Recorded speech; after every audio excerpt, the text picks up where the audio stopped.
The title of this presentation is Situational Awareness and the Buddhist Concept of Mindfulness. My name is William Wilson Quinn. The classic Buddhist doctrine of the four foundations or establishments of mindfulness has its origin in the Satipatthana Sutta, the 10th discourse in the Majjhima Nikaya.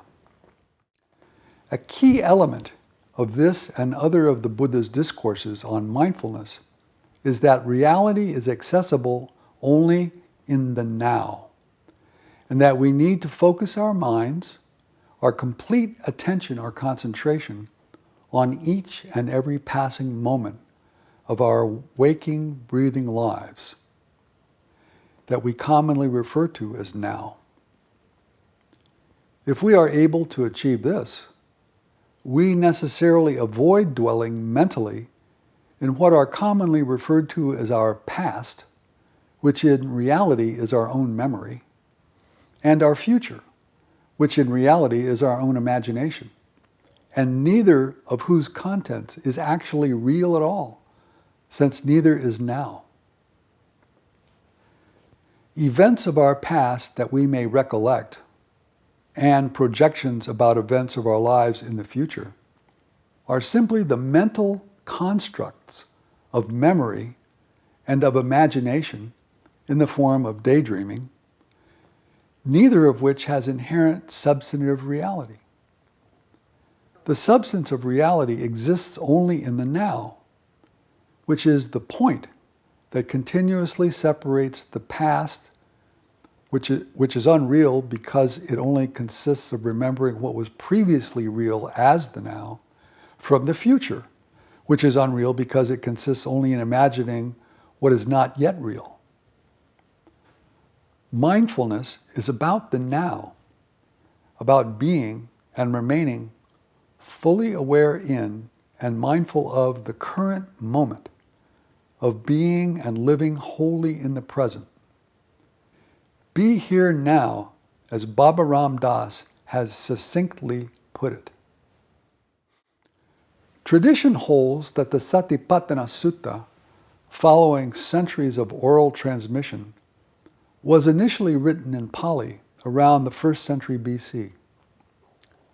Over 2,000 years later, in the year 2000 to be exact, in an environment unrelated to spiritual development, Micah Ensley and Daniel Garland edited and produced a book titled Situational Awareness, Analysis and Measurement. This pivotal book is a compilation of articles from leading specialists in the field at the end of several decades of prior study and development of what they understood to be a new concept they called situational awareness. Based on the collective or summary content of this book and other similar writings, a not unreasonable argument can be made that at least as to some of the principles involved, ancient Buddhist mindfulness and modern situational awareness, even with its non-spiritual genesis, can be usefully compared and found to have certain features in common. It is best to initiate any such comparison by beginning with the senior of these two concepts, that of Buddhist mindfulness. It is occasionally alarming to non-Buddhists to discover a series of descriptive images about one's physical body that appear at the beginning of the Satipatthana Sutta, which are gruesome and repulsive by design. The sutta demands at the outset that the disciple focus, among other things, on a mental picture of his or her own post-mortem decomposing body in the charnel grounds, emitting malodorous fluids with the remnants of the body putrefying in their thick puddles and crawling with maggots and vermin, devouring the last bits of rotting flesh still stuck to their bones. These loathsome images serve a distinct purpose. They are intended to convey shock value, to act as a sobering, cold splash in the face for the complacent who attempt to follow the challenging and disciplined path to awakening laid out by the Buddha. These images are intended to remind the disciple to see in each and every moment, in the now, what is really there, stripped of all personal attachments, all self-indulgent veneers, and all dubious rationalizations, even when the true picture of the present moment and one's role in it are dramatically disturbing. If through this and related techniques the disciple achieves and abides in seeing clearly what is now, he or she has largely achieved the goal of mindfulness. And having done that, and so unburdened by the ligatures of negative attachments, it is easier for the disciple to live calmly and in accordance with the idea of what in Pali is termed metta, or loving kindness. Armed with these two powerful attributes, being equanimity and impersonal love, the disciple can hardly fail to advance significantly on the higher spiritual path to greater and deeper awareness, and perhaps even to initiation. Among English speakers who are not Buddhists, and who in fact may be both secular and a-religious in outlook, the term situational awareness has crept into their vocabulary since the 1960s to express, at least in part, the ancient concept of mindfulness. Micah Ensley's nutshell definition of the term, based on an active perceiver, is, quote, the perception of elements in the environment within a volume of time and space, and the comprehension of their meaning, end quote. Where this volume of time and space is shrunk to the single point of zero, or in other words, to the now, by the Buddhist or any other practitioner of meditation, then Ensley's definition in great measure mirrors the concept of mindfulness as set forth in the Satipatthana Sutta. One might even take a guarded step further in this comparison and observe that the comprehension of the meaning of these elements perceived within the now sounds suggestively close to the goal of vipassana meditation. Vipassana meaning insight. Though one should take care not to assume that this correlation was affirmatively intended by Dr. Ensley in her definition. Deepening our comparison by means of reciprocity by using the terminology of Ananda Coomaraswamy, it might be said that situational awareness is the mindfulness of the outer man or outer person. Unless or until we fully understand this term of Coomaraswamy, it may seem odd to draw correlations between mindfulness and situational awareness, given the provenance of the latter, modern term. The modern term, situational awareness, had its genesis in the military of the 1950s, specifically with fighter pilots in combat, where the amount of elements in the environment were multiple and sped past in nanoseconds, and full awareness of all of them simultaneously was often a matter of surviving or dying.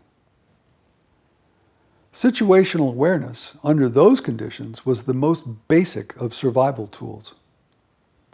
The jet pilot would need to be aware equally and simultaneously of airspeed, yaw, pitch, altitude, wind speed, clouds, sovereign airspace, nearby mountains and peaks, surrounding friendly aircraft, surrounding hostile aircraft, ordnance, fuel, bright sunlight, anti-aircraft defenses, ad infinitum. And of all of these elements actively changing, minimally or radically, each second, the pilot's hand was on the control. The indispensable need for situational awareness under these conditions was obvious and basic. And so the military began training pilots to become situationally aware and to cognize and understand this concept and its ramifications. Soon the concept of situational awareness spread from the military to the civilian world, and by the 1970s and 1980s had entered the domain of corporations and businesses with positions for certain of their employees that had a high degree of risk. Seminars and training workshops on situational awareness began to appear regularly, and conferences were held, and still are held, where papers were presented and often published. Today, the bibliography on situational awareness is immense. Ultimately, the concept found its way into policing and then to personal safety, and can now be found associated with numerous professions and activities, even to the point of being overused, such as being situationally aware of local and national politics. Nonetheless, the end result of the evolution of this term in the past 60 or so years is that if one believes that being aware of one's overall situation is important, either as a survival tool or as a spiritual attribute, then to achieve this, one needs to be constantly and fully aware of exterior surroundings. But those individuals on the higher spiritual path, at least, also need to be similarly aware of their interior surroundings, as it were. So it might be said, again using Kumaraswami's terminology, that mindfulness, as derived from the sutta, is the situational awareness of the inner man, or inner person. The sutta outlines the 4 basic elements of one's inner world, typically traversed in the practice of sitting meditation. In this world, the meditator, not unlike the aviator, needs to be fully and simultaneously aware of his or her inner situation during meditation, owing to the fact that, at least for the beginner, the speed of change in the emotions, mind, and consciousness is quick, with some changes occurring every second. Depending on the translation, the Satipatthana Sutta identifies these 4 elements, or establishments, as being aware of or being mindful of, or simply contemplating in each moment of the now. 1, one's body. 2, one's feelings or emotions. 3, one's mind. And 4, the phenomena or objects of one's mind, including consciousness itself. For purposes of this discussion, the text relied upon is the skillful translation from the Pali of Bhikkhu Bodhi, who published In the Buddha's Words. The text of the sutta refers throughout to a generic monk to whom the Buddha is addressing his teaching.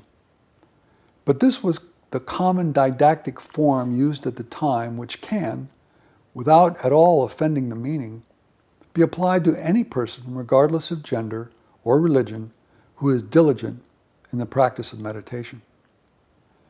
One peculiar characteristic of the original text should be noted.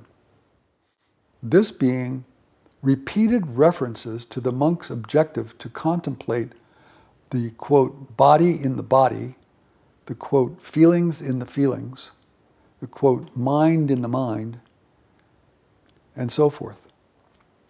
This wording can be explained by the dual goals of first having the monk or meditator isolate each of these establishments and their subcategories in order to contemplate each one alone, separately and unconnected with the others. And second, having the monk contemplate each establishment impersonally rather than personally, in order to emphasize their commonality as affecting all humans. Recalling momentarily the multiplicity of elements of which the fighter pilot must be aware in a combat situation, one can get a sense from only a brief account of the sutta of everything of which the meditator must be aware in his or her inner journey. Even though the consequences of failure in these two types of activity are obviously not parallel, given that the meditator may come back to meditate another day in the event of an unproductive meditation session, the amount of interior elements of which the meditator must be aware is at least equal to, if not greater than, the amount of exterior elements of which the pilot must be aware, to say nothing of the changeability of these interior elements and occasionally the speed at which they change. The sutta, for example, breaks down the four establishments or foundations into further subcategories of which the meditator must be mindful in the course of his or her meditation. The body, the physical body, has subcategories of breathing, posture, comportment, physiology, and decomposition. The feelings encompass the whole array of different emotions experienced by individuals, from pleasant to painful and everything in between.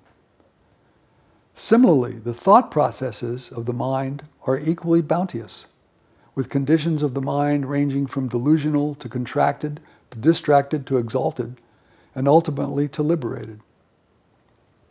But in the sutta, the last of the four establishments, the objects or phenomena of the mind, contain the most numerous subcategories and include what in Buddhist doctrine are called the five hindrances, the five aggregates, the bases of empirical reality, the seven enlightenment factors, and the Four Noble Truths, among others. While it is not within the compass of this discussion to elaborate on the meaning or purpose of all these specific features or subcategories, it is enough to say that each and all of these aspects of the subcategories have some effect on the meditator during the process of meditation, and for that matter, at all times, especially those flying about within the beginning meditator's interior space like dust particles in a windstorm. Ultimately, the meditator's goal is to calm this windstorm and to be mindful of all these interior features simultaneously, in the moment. This is a central challenge of the inner person. The successful meditator must have complete situational awareness of the non-material terrain within the interior of his or her being. More accurately, he or she must be mindful by constantly seeking to achieve or by having achieved mindfulness. While the parameters of modern situational awareness are predominantly material, those of the ancient practice of mindfulness are predominantly non-material. Alternatively, this might more properly be phrased as the parameters of modern situational awareness are more physical, while the parameters of Buddhist mindfulness are more metaphysical. Interestingly, the bridge between situational awareness of the physical and the mindfulness of the metaphysical is the human body, the first establishment of mindfulness. Both the jet pilot and the meditator need to be aware of the status and operations of the body. While the pilot may be more concerned with fatigue or injury to the body or the effects of gravitational forces in maneuvering, the meditator will principally be concerned with issues of the body more closely related to the practice of Hatha Yoga, and particularly breathing, both of which have strong links to the metaphysical. In this regard, the ancient Hindu science of pranayama shares with the venerable Buddhist text of Anapanasati Sutta, or the mindfulness of breathing, certain breathing techniques that have direct and significant effects on one's consciousness. So the human body may legitimately be seen as a bridge, or the overlap, between the exterior or outer physical world, where through one's senses one should be situationally aware, and the interior or inner metaphysical world, where through one's higher mind, one should be mindful. Once having crossed over this bridge of the human body from the physical to the metaphysical dimension, and progressing further into the realms of the inner world through the practice of meditation, the disciple must finally come to terms with his or her mind, the training and awakening or illumination of which is among the core aims of meditation. Those who come to this endeavor from a theosophical background are sometimes initially confused about why the Buddhist practices seem so focused on the mind, when there are other higher modalities or principles of the human being. Where such confusion exists, it is likely because this background from which they come is replete with teachings of subtle bodies, alternatively sheaths or vehicles or envelopes, and the corresponding chakras of the human being that are higher, speaking hierarchically, than the human mind, the mind being but one of these bodies.